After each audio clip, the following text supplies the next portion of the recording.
à tous! Alors, un nouveau sujet mais qui reste dans le même thème que ce qu'on a déjà abordé aujourd'hui, ça va être quelle est la durée idéale pour une activité sportive. Donc il y a 2 semaines, on avait parlé des activités extrascolaires et de leurs bienfaits à l'école. Et donc aujourd'hui, tout naturellement, voilà, j'embraye sur cette question de la durée idéale, mais par contre pour une activité uniquement sportive. Je ne parle pas des activités plus artistiques, plus calmes. Alors déjà, je vais vous donner plus d'informations sur le temps que nous le temps qu'on utilise, la durée qu'on utilise à l'école. Il faut savoir que nous, en maternelle, on a une durée de motricité, ce qu'on appelle même pas ça de l'activité sportive à l'école. Le temps de motricité pour les maternelles, c'est 30 minutes par jour. Donc, comme on a 4 jours d'école, il y a 4 fois 30 minutes dans la semaine de motricité. À l'élémentaire, ça change un petit peu. Pour les CP-CE1, on est plutôt sur de 45 minutes d'activité sportive et 2 fois par semaine.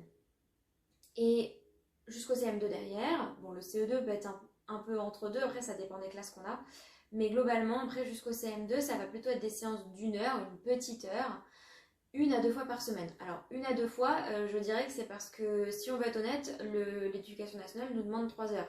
Concrètement, 3 heures dans les faits, c'est juste impossible de les faire. Donc, forcément, on est plutôt sur des séances déjà d'1 heure, c'est déjà pas mal. Et donc, des fois, c'est 2 fois dans la semaine quand la semaine se déroule bien, qu'on a réussi à tout faire dans les temps, qu'il n'y a pas des choses qui ont pris plus de temps que prévu. Et puis aussi, quand c'est des activités qu'on fait à l'école. Par exemple, quand on va à la natation, à la piscine, on va faire de la natation. Forcément, il y a du temps d'habillage, déshabillage, temps de trajet, etc. Ça nous prend 2 heures, 2 heures et demie dans la matinée. Alors autant vous dire qu'on ne fait pas 2 fois de l'EPS dans la semaine, parce que sinon on ne s'en sort pas. Voilà. Donc ça, c'était un temps approximatif. Voilà. Après, moi, je vais déjà vous en dire aussi un petit peu plus sur pourquoi on fait du sport. Parce qu'avant de savoir quelle est la durée idéale, il faut savoir pourquoi on en fait. C'est pas juste... voilà, personne ne se pose la question de pourquoi on fait des maths, pourquoi on fait du français, mais on peut se poser la question de pourquoi on a besoin d'activités sportives, que ce soit à l'école ou à la maison. Donc pour les petits, donc quand je dis petits, c'est maternelle. Pour les maternelles, ce qui va surtout être important pour eux, c'est déjà d'apprendre à bouger. Parce que par exemple en petite section, déjà d'apprendre à marcher, à courir droit, je dirais, pour certains, c'est déjà pas évident. Marcher normalement à peu près, et encore, on en a des fois dans la cour qui tombent juste en marchant. Donc voilà, c'est normal, c'est dans leur développement moteur, ils ont déjà besoin d'apprendre à bouger. Et puis pour bien grandir aussi, tout simplement, que leur corps se forme correctement, que tout soit bien en place où il faut, etc. Donc ils commencent déjà à avoir des activités motrices particulières, mais ça reste léger, c'est surtout pour le bon développement de leur corps. Par contre, à l'élémentaire, donc du CP au CM2, là on fait des activités sportives, donc on appelle ça de l'EPS à l'école, pour qu'ils apprennent à développer leur capacité motrice. Donc là, je vais plus sur le bouger, le apprendre à marcher, mais on est vraiment sur développer des actions pour savoir bien lancer, parce que ça nous paraît bête aujourd'hui, on a oublié qu'on avait dû apprendre ça, mais on n'a pas su faire des passes comme ça du jour au lendemain en claquant des doigts. Il faut savoir qu'un enfant, quand on lui dit de lancer un ballon, il a 2 possibilités. Au départ, soit il a la balle, il la lance, et du coup, ça arrive devant ses pieds. Soit il prend la balle, il la lance, mais ça, il la lance tellement en l'air que ça part en haut et ça retombe toujours à ses pieds. Donc on est vraiment obligé de passer par cette phase d'apprentissage, et ça, c'est vrai qu'on l'oublie. Et en fait, que ce soit à l'école ou à la maison, on a besoin de phases d'entraînement, de phases où on se dépense, où on bouge, etc. Donc les activités sportives pour les plus grands, c'est parce que déjà ils ont un besoin corporel, ils ont beaucoup d'énergie à revendre. À l'école, ça ne suffit pas, parce que comme on vous le disait, ils ont 1 ou 2 séances par semaine. Ça ne suffit pas par rapport à toute leur énergie, ils sont en pleine croissance. Et leur corps, il grignote toute leur énergie avec tout ce qu'ils apprennent à l'école, leur énergie mentale. Et donc, en fait, ils ont des choses à évacuer. Ils ont beaucoup à évacuer, et voilà, c'est nécessaire d'en faire à la maison. Après, si tout se passe bien à la maison, que votre enfant, il est calme, qu'il aime que lire, faire des dessins, etc., et qu'il n'est pas stressé plus que ça, qu'il n'a pas de colère, que globalement, vraiment, tout roule, effectivement, peut-être il n'y a pas d'obligation à leur faire des activités sportives. Mais pour la plupart des enfants, ça va être nécessaire de refaire quand même un petit peu en dehors de l'école.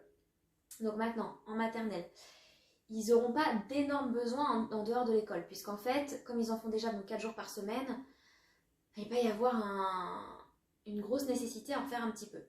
Par contre, si je peux vous donner un temps idéal, ça reste quand même la demi-heure, voire 45 minutes, parce qu'ils sont petits. Et donc à un moment donné, leur corps ne pourra pas supporter 3 heures de sport d'affilée sans faire de pause. C'est pour ça qu'un enfant de maternelle, quand on l'emmène faire une promenade, au bout d'une demi-heure, il vous dit j'en peux plus, j'en ai marre. Et encore, des fois, c'est un quart d'heure, 10 minutes. Mais bon, voilà, après il y a aussi leur motivation qui joue. Mais c'est normal, leur corps en a besoin. S'il est capable de faire plus longtemps, qu'il en a envie, faites-le. Par contre, pensez à lui demander de faire des pauses. Parce que les enfants, ils ne connaissent pas leurs besoins nutritionnels. Et en fait, ils ne se rendent pas compte. Ils dépensent leur énergie. Et au bout d'une heure et demie, ils arrivent, tout essoufflé, limite malaise, parce qu'ils n'ont pas bu, parce qu'ils n'ont pas mangé. Donc c'est important de leur rappeler. Il faut qu'ils prennent conscience en fait que leur corps a besoin d'être nourri. Donc ils peuvent faire du sport s'ils tiennent plus qu'une demi-heure. Ok, mais faites une petite pause. Voilà, pensez à leur dire de faire une petite pause, sachant que voilà, en maternelle, pas de gros besoins plus que ça. Si vous refaites une fois, 2 fois dans la semaine maximum, une demi-heure en plus de l'école, c'est suffisant. S'il veut, qu'il peut faire plus, allez-y. Hein. C'est plus une moyenne du temps idéal quand l'enfant n'est pas super motivé.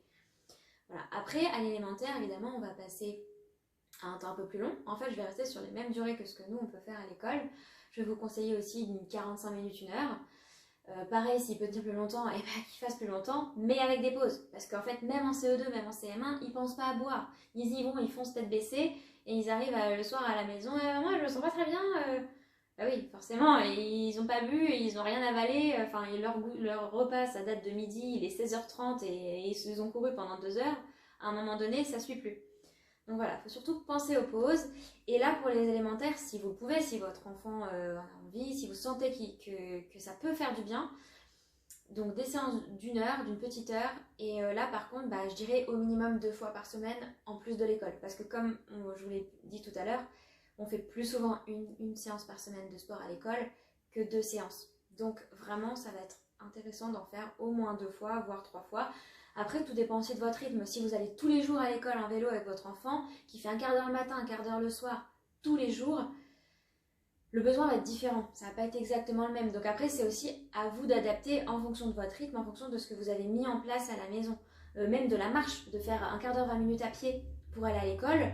Si vous n'êtes pas en mode promenade et que vous voulez presser un petit peu le matin parce qu'on est parti 5 minutes à la bourre, c'est de la marche rapide, c'est pareil, c'est actif, c'est pas pareil qu'un enfant qui vient en voiture à l'école, qui a rien fait d'autre, je dirais au niveau du sport et au niveau dépenses énergétiques, physiques.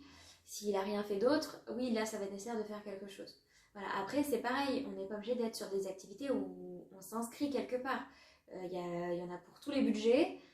Il peut y avoir des activités gratuites, parce que jouer au chat, au loup dans le jardin pendant 1 heure avec le frère et la sœur, c'est déjà une activité sportive. Ça n'a pas besoin de payer 3 heures d'équitation le samedi après-midi. Tout le monde n'a pas forcément le même budget. Donc voilà, il y a différentes activités entre le gratuit et le plutôt onéreux. C'est à vous de voir, les demandes des enfants, etc. Donc ce qu'il faut surtout retenir, c'est que c'est variable suivant les situations. C'est surtout des moyennes que je vous donnais, des temps généraux à surveiller, surtout faire bien attention aux pauses. Et puis voilà, vous vous adaptez en fonction de ce que vous pouvez et retenir que l'école, ça suffit pas forcément dans la plupart des cas et donc il y a besoin de rajouter un petit peu d'activité sportive, motivez-les, emmenez-les, dire allez, on va faire une balade, on va à tel parc où il y a des jeux, des structures où ils peuvent grimper, etc. C'est de l'activité sportive aussi. C'est pas obligé d'être un truc, s'ils aiment pas aller au foot toutes les semaines, les inscrivez pas au foot, quoi. À un moment donné, ça ne poussera à rien. Donc, poussez-les à faire un peu d'activité sportive, mais forcez pas non plus sur des choses qu'ils aiment pas. Trouvez des petites choses sympas où vous voyez qu'ils se dépensent, vous voyez qu'ils courent. Si c'est inviter le voisin à la maison pour aller jouer dans le jardin, ça marche. Il n'y a pas de problème là-dessus.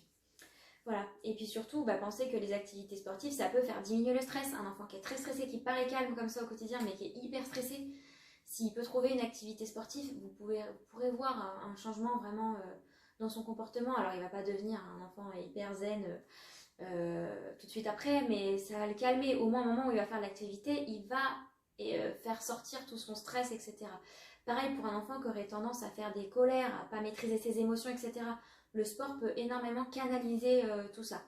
Donc voilà, ne le prenez pas à la légère. Après, je ne force pas non plus si vous n'avez pas le temps, si vous n'avez pas envie, votre enfant n'a pas envie. Voilà, c'était juste des petits conseils. Voilà, et du coup, je vais vous souhaiter une bonne semaine et puis on se retrouve très vite pour une nouvelle vidéo.